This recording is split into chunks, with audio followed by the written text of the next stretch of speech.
今日就介紹澳門兩間本地人先會嚟嘅街頭小食。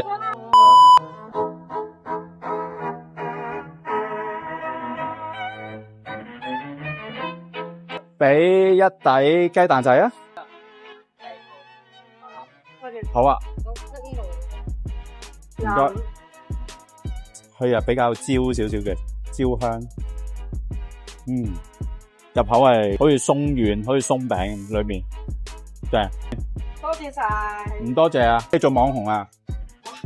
我咁醜樣，你唔醜樣啊？多謝你啊可以做網紅啊？幾廿歲啊？你都係網紅啊？你係網紅啊？你係啊，我唔係啊。阿姨老啦，幾廿歲。唔老啦。多謝你支持啊！唔多謝，唔多謝，拜拜。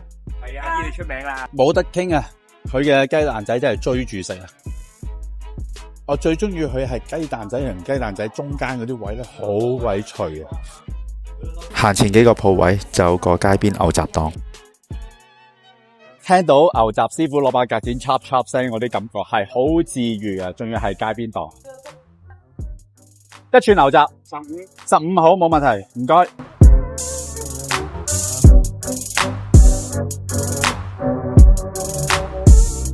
唔該師傅，呢度嘅牛雜咧係好香咖喱嘅香味，同埋真係做得好食。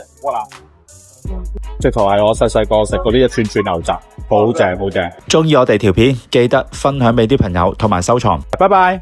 我啲人都嚟翻你啊，係。唔好忘記我得啦。唔忘記你，唔忘記你，拜拜。